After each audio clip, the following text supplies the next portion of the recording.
నమస్తే రమగారు. నమస్తే జయం. నవరాత్రుల్లో భాగంగా రెండవ రోజు అలంకరణ, అలానే దేవి భాగవతం నుంచి మనం ఒక కథ కూడా చెప్పుకుంటున్నాం రమగారు. ఈరోజు రెండవ రోజు కదా. అయితే ఈ రెండవ రోజు మనకి శ్రీశైలంలో అమ్మవారికి నవదుర్గల్లో రెండవ అవతారమైన బ్రహ్మచారిణి అవతారం వేస్తారు. ఈ బ్రహ్మచారిణి అవతారానికి ఒక చక్కటి కథ ఒకటి చెప్తారు. మనం పార్వతీదేవి హిమోత్పుత్రికగా జన్మించింది నిన్న, శైలపుత్రిగా.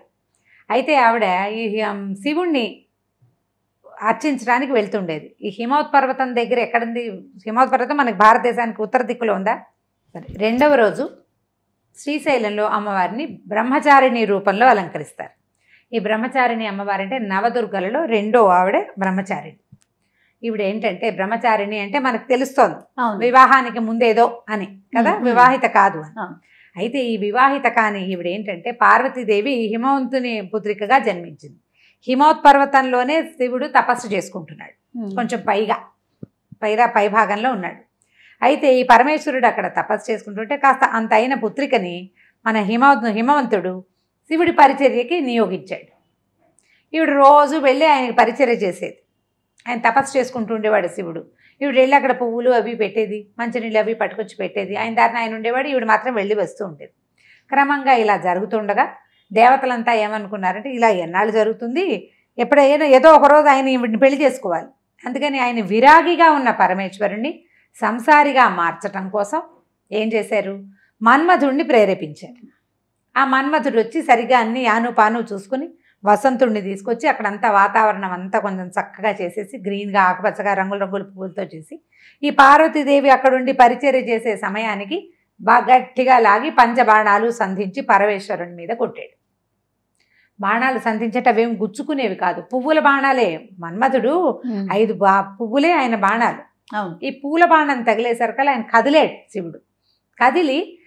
కదిలిన వెంటనే ఆయన కన్ను పార్వతీదేవి మీద పడింది, కానీ తనని ఎవడో కదిపాడనే సంగతి తెలిసింది ఆయనకి.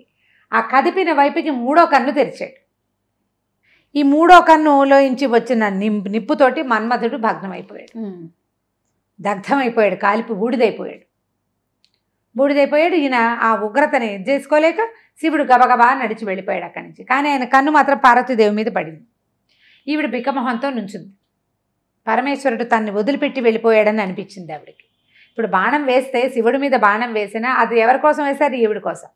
ఈవిడ చాలా దిగులు పడిపోయింది. ఇంటికి వెళ్ళింది. వాళ్ళ నాన్న అమ్మ కొంచెం ఓదార్చారు, కానీ నేను శివుడినే పతిగా వరించాను, ఆయన కోసం తపస్సు చేసుకుంటానంటే వీళ్ళు వద్దన్నారు. వాళ్ళమ్మ ఉమా అందుట, అంటే ఓ అమ్మాయి మా వద్దు తపస్సు. అప్పటి నుంచి ఆవిడ ఉమాదేవి అయింది. ఆ ఉమా పేరుకి అర్థం ఓ అమ్మాయి వలదు అని అర్థం.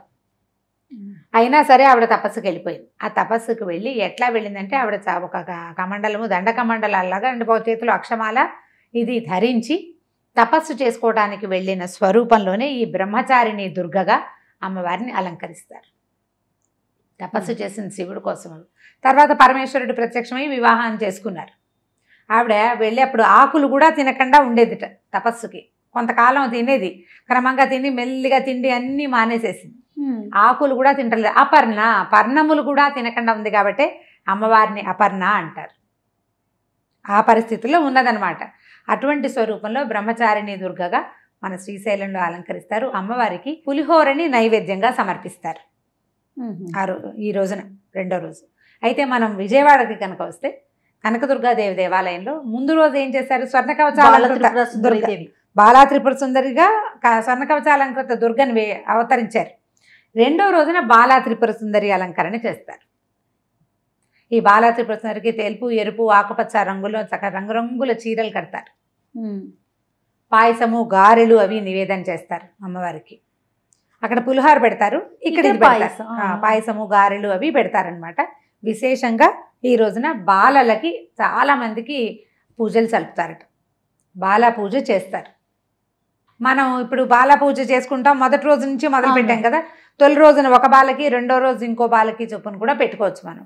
ఈ బాల పూజ కుమారి పూజని 9 రోజుల్లో ఏ రోజునైనా చేసుకోవచ్చు. తొలి రోజున కూడా చేయొచ్చు. నిన్న కుదరలేదనుకోండి, ఇవాళ ఒక బాలకి చేసుకోవటం. మనం సాధారణంగా ఇళ్లలో పూజ చేసుకునే వాళ్ళైతే రెండో రోజు పులిహోర నివేదన పెడతారు. పులిహోరతో పాటుగా తప్పకుండా అన్న నివేదన, అన్నం కాస్త నెయ్యి వేసి బెల్లం ముక్క వేసి నివేదన చేయటం. దీంతో పాటు ఇప్పుడు పులిహోర చేసేసరికల్లా తీపి లేకుండా ఒట్టి చురుకుగా ఉండే పదార్థం పెట్టాం కాబట్టి పానకం లాంటివి నివేదన చేయొచ్చు. తర్వాత లేదా కొద్దిగా పాయసం లాంటిది ఏదైనా చేయొచ్చు. ఈ అన్నం మీద బెల్లం అన్నం చేస్తాం కాబట్టి పనికి వస్తుందని భావించి అది కూడా చేసుకోవచ్చు. బ్రహ్మచారిణి బాలా త్రిపుర సుందరి. అయితే ఇవాళ మనం 2వ రోజు కథ చెప్పుకోవాలి మనం. అవునండి. పూర్వమట అంటే ఇది కృతయుగానికి ముందుగానే ఋతవాక్కు అని ఒక మహాముని ఉండేవాడట. ఆయనకి భార్య, ఆయన ఒక అడవిలో తపస్సు చేసుకుంటూ ఉండేవారు. సంతానం కోసం చాలా ప్రయత్నం, ఎప్పటికో ఒక కుమారుడు కలిగాడు వాళ్ళకి. కడితే వాడు ఎప్పుడు పుట్టాడు? రేవతి నక్షత్రంలో గండాంతకాలం అంటారు. ఆ చివర అది గండాంతకాలం అంట. ఆ కాలంలో పిల్లవాడు జన్మించాడు. అబ్బాయి పుట్టాక భార్యాభర్తలిద్దరికీ విపరీతంగా జబ్బులు చేసినాయట. ఆది వ్యాధులు అంటారు, వదిలిపెట్టల. చాలా తీవ్రమైన అనారోగ్యం వస్తే వాళ్ళిద్దరు ఎంతో బాధపడ్డారు. ఏమిటి పిల్లాడు పుట్టాక ఇలా వచ్చింది మనకి, ఇన్ని వందల సంవత్సరాలు ఏ అనారోగ్యము లేదు, ఈ పిల్లాడు ఏమిటి, వీడి పూర్వజన్మలో ఏమైనా చేయకూడని పాపాలు చేశాడా, వాడి పాపాలే వాడు జన్మించంగానే మనకి పట్టుకున్నాయా అని చాలా ఎంతో బాధపడేవాళ్ళు. అనారోగ్యంతో చాలా బాధపడేవాళ్ళు. ఆ పిల్లాడిని పెంచలేకపోయాడు. పిల్లవాడిని చూస్తే విసుగ్గా ఉండేది. లేక లేక కలిగిన పిల్లవాడు వాడిని వదిలిపెట్టుకోలేరు. ఈ అనారోగ్యపు బాధలు దేనివల్ల వచ్చాయో తెలియదు. ఆయన ఒక గర్గ మహర్షి వాళ్ళ ఆశ్రమానికి వస్తే ఆ గర్గ మహర్షిని అడిగారు, అయ్యా ఏమిటి మాకు ఈ శిక్ష, ఏదైనా మా పూర్వజన్మ పురాకృత పాపమా, మా పిల్లవాడు చేసుకున్న పురాకృత పాపమా, వాడు ఏదైనా శాపగ్రస్తుడా, వాడు పుట్టంగానే వాడి బదులు మేము అనుభవిస్తున్నాం, ఇది పుట్టకముందు మాకు ఏ అనారోగ్యాలు లేవు, మాకు ఇట్లా వ్యాధుల పాలైపోయామని చాలా దుఃఖించి ప్రార్థించారు. ప్రార్థిస్తే అప్పుడు ఈయన గర్గ మహర్షి ఏమన్నారంటే, ఆయన కొంచెం చూసి జ్ఞాన దృష్టితో, అబ్బాయి కృతవాక్ముని నువ్వు బాధపడద్దు, ఈ పిల్లవాడు రేవతి నక్షత్రంలో జన్మించాడు. ఆ రేవతి నక్షత్రంలో ఆ గండాంత కాలంలో పుట్టడం వల్లే పిల్లవాడు పుట్టిన సమయం బాగుండక మీకు ఇట్లా అనారోగ్యం వచ్చింది. కాబట్టి నువ్వు కంగారు పడకు, అమ్మవారికి పూజలు చేసుకో, ఈ రేవతి నక్షత్రం తాలూకు ప్రభావం నుంచి పిల్లవాడు బయటపడతాడు, నువ్వు కూడా బయటపడతావని చెప్పాడు. ఆయన దుర్గ ఉపాసన చేయించు, నీ పిల్లవాడికి వచ్చిన సమస్యలు తీరుతాయన్నాడు. అంటే నక్షత్రాలలో ఏదైనా దోషాలు ఉండి జన్మించిన వాళ్ళకి దుర్గోపాసన గనక చేస్తే ఈ ఇబ్బందులు తొలుగుతాయి. అది దేవి భాగవతంలోనే చెప్పబడింది. దుర్గోపాసన చేసి వాళ్ళ కష్టాల నుంచి తీరిపోయాయి కానీ ఆయన అనారోగ్యం తగ్గింది. కానీ ఆయన కోపం పట్టలేక రేవతి నక్షత్రాన్ని శపించాడు భూమికి రాలిపోమ్మని. ఆ రాలిపోయిన రేవతి నక్షత్రం కింద పడిపోయింది భూమిలో మీదకి, ఆకాశం మీద నుంచి కుముదాద్రి అనే ఒక పర్వతం మీద పడింది. పడేసరికల్లా ఆ పర్వతం ఎంత శోభాయమానంగా అయిపోయిందో ఆ నక్షత్రం పడేసరికి. అప్పటి నుంచి రైవతకాద్రి అని పిలిచేవాళ్ళట ఆ పర్వతాన్ని. మహాందంగా తయారైంది ఆ కొండ. ఎన్ని పువ్వులు పూసేసేవో, ఎన్ని కాయలు కాసేసేవో, ఎన్ని సెలయేళ్ళో, ఎన్ని లేళ్ళో, ఎంత ఇదో మహాద్భుత సౌందర్యంగా తయారైంది. అయితే ఈ రాలిపడిన నక్షత్ర కాంతి ఒక కన్యగా రూపొందిదట. ఒక ప్రముచుడనే ఒక మహాముని అక్కడికి వచ్చి పిల్లని చూసి ఆశ్చర్యపోయాడు. ఇంత అందగత్తెనా, ఇంత చక్కటి పిల్ల ఇక్కడ ఆకాశం నుంచి పడిందని ఆ కన్యని తనతో తీసుకెళ్ళి పెంచుకున్నాడు. పిల్ల చక్కగా పెద్దదైంది. చిన్న పెద్ద పిల్ల ఏం పుట్ల, ఇంత పిల్ల, కన్య అంటే చిన్న పిల్లనే అర్థం. అదేలేండి. ఈ పిల్లని పెంచుకున్నాడు. పిల్ల చక్కగా పెద్దదైంది. ఆయన ఈ ప్రముచుడిది పెద్ద ఆశ్రమం, ఎంతోమంది శిష్యులు, గౌతమాది శిష్యులు చాలామంది ఉండేవాళ్ళు. ఆయనకి ఈ పిల్ల కొంచెం పెద్దదయ్యాక పిల్లని ఒక చక్కటి వాడికి ఇచ్చి వివాహం చేయాలని ఉంది. తను పెంచుకున్న పిల్ల కదా, పెంచిన ప్రేమ చాలా గొప్పది. అయితే ఈ పెంపకం వల్ల ఆయనకి మంచి వాడికి ఇవ్వాలని కోరికగా ఉండేది. ఉంటే ఏమైంది, ఒకనాడు అగ్నిహోత్రుడిని ప్రార్థించాడు, నా పుత్రికకి, నేను పెంచిన పిల్లకి ఒక చక్కని వరుణ్ణి సూచించమని. నేను సూచించేదేమిటి, ఈ అమ్మాయికి దుర్దముడితో వివాహం అవుతుంది. దుర్దముడనే గొప్ప రాజు, చాలా గొప్పవాడు, అతనితో వివాహం అవుతుంది, ఇది ముందు రాసి పెట్టున్నదేనని చెప్పాడు. అయితే దైవవశాత్తు ఆ రోజు సాయంకాలం ఆ దుర్దముడనే మహారాజు అడవిలో వేటకొచ్చి ఈ ప్రముచ మహాముని ఆశ్రమానికి వచ్చాడు. ఆ వాకిట్లో లేడి పిల్లలకి గడ్డి తినిపిస్తూ కనపడింది రేవతి ఆయనకి. ఆ పిల్ల పేరు రేవతి అని, రేవతి నక్షత్రమే కదా. అయితే ఈయన అడిగాడు, ప్రియా అని పిలిచి, ప్రముచ మహాముని ఉన్నారా అని అడిగాడు. ఆ ప్రియా అని అడిగితే, ప్రియా అంటే ఈ ప్రేమించే ప్రియ అని అర్థం కాదు, డియర్ అని. ఓ బాలిక, ఓ చక్కటి పిల్ల, అలాంటి పదం అది. ప్రియే అన్నాడు అనమాట సంస్కృతంలో. ప్రియే ప్రముచ మహర్షి ఉన్నారా అని అడిగితే, హోమ గుండం దగ్గర ఉన్నారు, అక్కడ ఉన్నారు అని చెప్పింది. హోమానికి ఒక ప్రత్యేకమైన శాల ఉంటుంది. హోమశాలలో ఉన్నారు, నేను అక్కడికి వెళ్ళిపోయాడు, యజ్ఞశాలలో ఉన్నారు అని చెప్పేసి వెళ్ళాడు. వెళ్ళిన తర్వాత ఆయనకి ఎప్పుడైతే ఈ రాజు లోపలికి వస్తుంటేనే ఆయనకి వెలిగింది. అగ్నిహోత్రుడు చెప్పినటువంటి దుర్దముడు ఇతనే, తన కూతురికి కాబోయే భర్త. ఆయన చాలా పరమానందంగా ఈ రాజును ఆహ్వానించి కూర్చోబెట్టి సరే ఆయనతో మాట్లాడిన తర్వాత ఏం చెప్పాడంటే, నువ్వు వచ్చే దారిలో ఒక అమ్మాయిని చూసావు కదా, ఆ అమ్మాయి నీ భార్య అన్నాడు. అనేసరికి నేను పొరపాటున ప్రియ అన్నాను, ఒక ప్రేమగా సంబోధించాను తప్పితే నాకేం దురుద్దేశం లేదు, చెప్పిస్తాడని భయపడ్డాడు ఆయన. నువ్వేం కంగారు పడకు నాయన, అగ్నిహోత్రుడే చెప్పాడు నువ్వే మా పిల్లకి కావాల్సిన వరుడు అని, కాబట్టి నువ్వేమి కంగారు పడద్దు, నా పిల్లని వివాహం చేసుకో. ఆల్రెడీ ఆయనకి భార్యలు ఉన్నారు, సుభద్రాది జనం కొంతమంది ఉన్నారు, భార్యలు ఉన్నా సరే ఈమెను వివాహం చేసుకో, నేను ఈమెను కన్యాదానం చేస్తాను నీకని చెప్పాడు. రేవతిని అడిగారు, ఆవిడ సరే అంది. కానీ ఆవిడ ఏమందంటే రేవతి నక్షత్రంలోనే నాకు పెళ్లి చేయమంది అనేసరికల్లా ఈయన అన్నాడు, రేవతి నక్షత్రం శాపగ్రస్త నక్షత్రం కదా, ఋతవాక్కు ఏమో శపించాడు రేవతిని అంటే ఈవిడ అడిగింది అనమాట రేవతి, ఈ అమ్మాయి. ఇప్పుడు ఋతవాకు నీ ఒక్కడైనా తపసంపన్నుడు, నువ్వు కాదా, నువ్వు తపసంపన్నుడివే కదా, రేవతిని ఇంకొక రేవతిని సృష్టించి ఆకాశ మార్గంలో నిలుపు, అది నిలిచినప్పుడే నాకు పెళ్ళి, అప్పుడే నాకు పెళ్లి చేయమని అడిగింది. అడిగేసరికల్లా ఈయన తన తపశ్శక్తితోటి రేవతి నక్షత్రాన్ని మళ్ళీ సృజించి ఆకాశంలో నిలిపాడు. దాని స్థాపన వేళలోనే తన కూతురికి కన్యాదానం చేశాడు. ఈ రేవతి ఈయన్ని పెళ్లి చేసుకున్న తర్వాత ఈయన ఏం చేశాడంటే, దుర్దముడు ఈ భార్యని తన ఇంటికి తీసుకెళ్ళిన తర్వాత లోమస మహర్షి అనే ఒక చాలా గొప్ప మహర్షి. లోమసుడు ఎన్ని కథల్లోనూ కనపడతారు మనకి.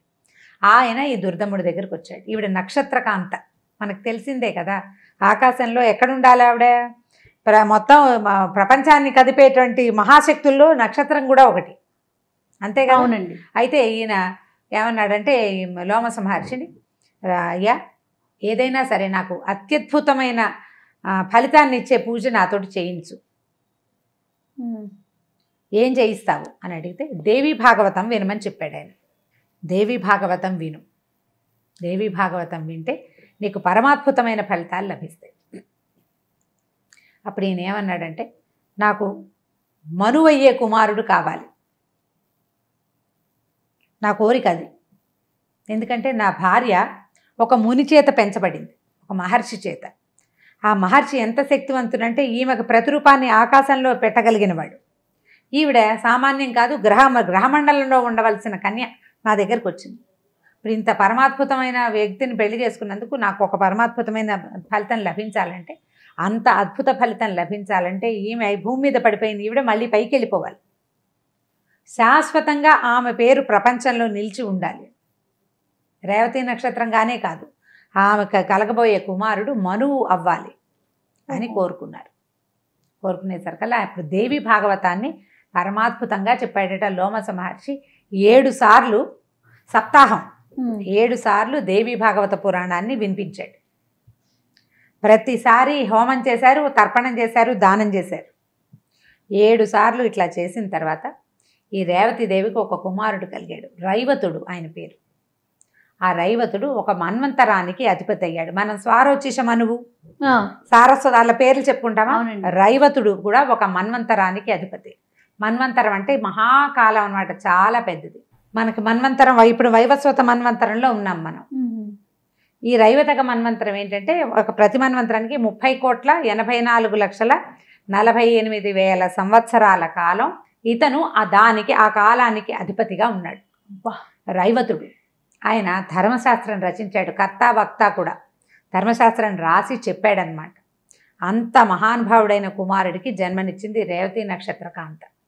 దానికి కారణం దేవి భాగవత శ్రవణం. దేవి భాగవతం చదివితే వింటే అంత అత్యద్భుతమైన ఫలితాలు వస్తాయి. శాపగ్రస్త అయినటువంటి రేవతి నక్షత్రం, ఆమె నుంచి ఇటువంటి కుమారుడు జన్మించాడు. కాబట్టి ఈ మాట చెప్పాడు కుమారస్వామి. దేవి భాగవతం అంత శక్తివంతమైనది, నిత్యపారాయణ గ్రంథంగా చేసుకోవాలి. దేవి భాగవతంలో రకరకాల దేవి వైభవాన్ని చెప్పేటువంటి ఎన్నో కథలు ఉన్నాయి అని అగస్త్య మహర్షి లోపాముద్రాదేవికి షణ్ముఖుడు ఈ కథను తెలియజేశాడని సూత మహాముని తన శిష్యులకు చెప్పారు. అంత గొప్పది దేవి భాగవతం. కాబట్టి ఈ కథలని మనం చెప్పుకుందాం అన్నాడు.